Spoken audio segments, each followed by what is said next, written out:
iOS 16 time running on my iPhone 13 Pro. A rather interesting update. There's a lot that they added to it, especially on the cosmetic end. And the big one that you could see right there is how they handle the lock screen. Also, we're going to get to some notification stuff in a moment. A lot of changes we'll go over them. So let's start with that lock screen because that's the first one that jumps out at you when you look at the iOS 16. I'm going to go ahead and unlock it behind the screen here. So you have the additional readability. You could change the fonts. You could change the color.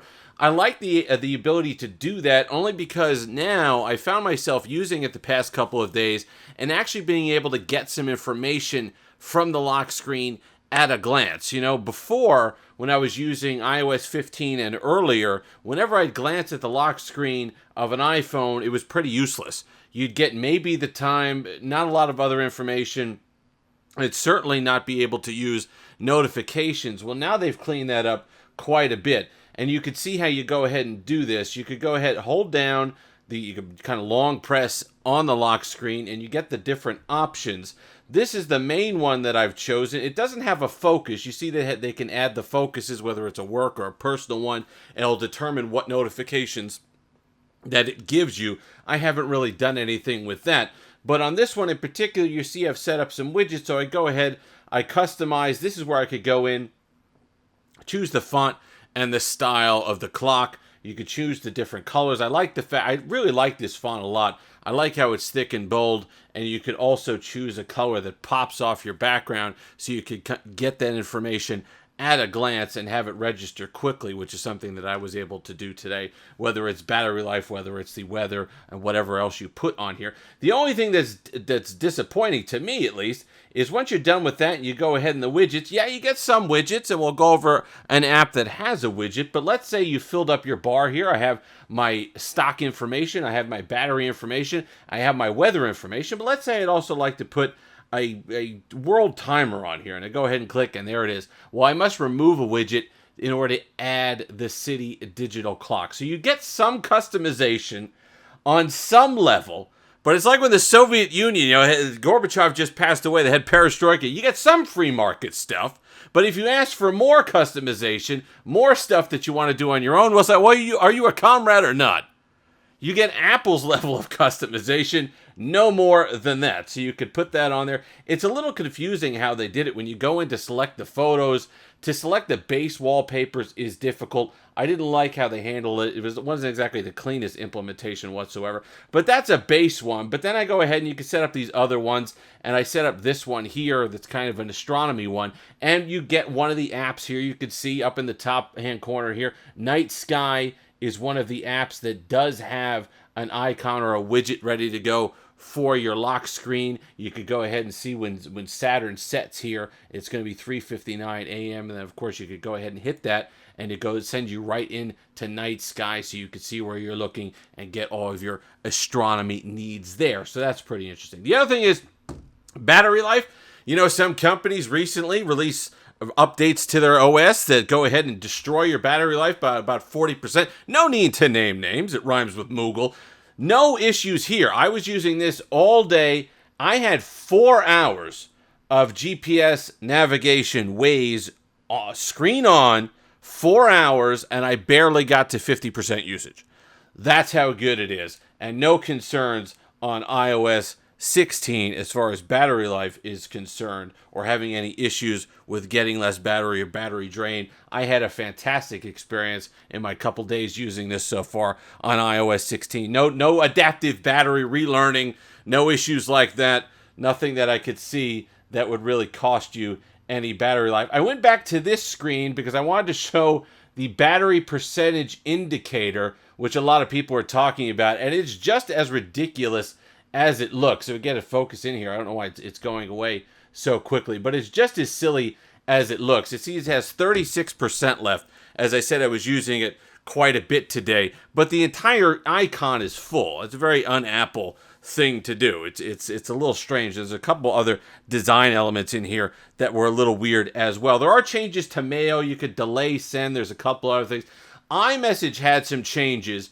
One that I liked, one that I didn't like. The one that I like now is that if you go into iMessage, I have personal messages on here, that's why I'm not doing it. If you go into iMessage, you know you get those junk texts? I get junk texts from every political party possible. I'm pretty sure Aaron Burr texts me on occasion looking for donations. But now if you go ahead and delete it, like you do every day, instead of just deleting it and saying, okay, you want it gone, it does that, but it also gives you the opportunity to report it as junk. Now, what that does, I don't know, since they seem to use a different number every day, but if it does do something, at least it feels like you're fighting back and reporting some of these things. The edit or delete message thing is silly right now. It even warns you that if people are using another version of iOS, that it won't quite work. I tested this with my wife, using iOS 15, I sent her a message. On my end, I deleted it, and it says it deleted on my end, but on her end, it came through like nothing happened.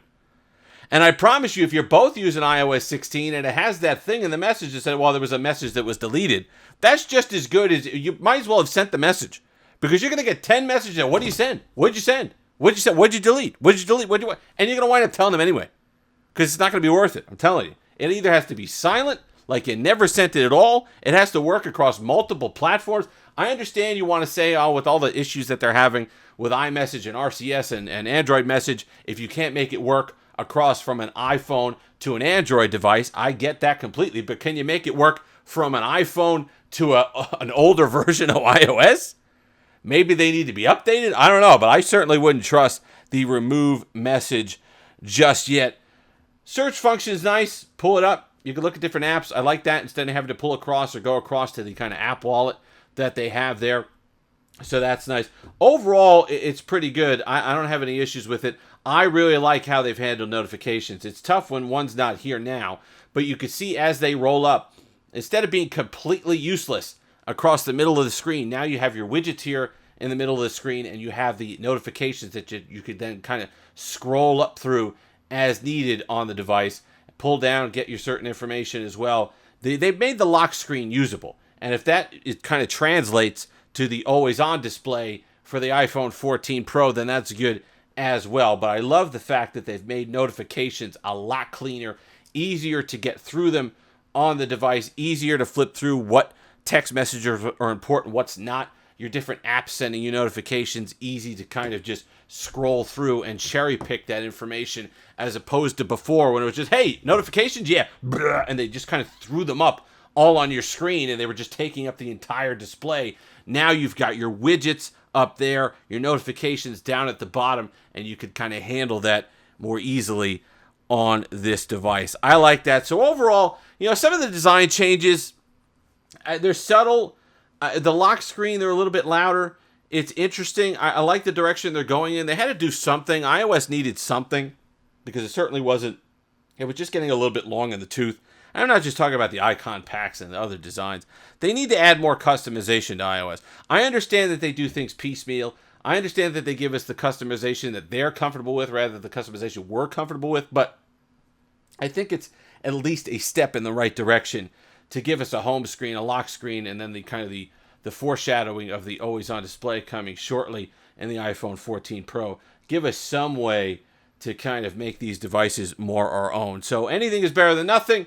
If you have an iPhone, you're going to enjoy the update. I had fun with this. I really like the fact that you can now get information quickly.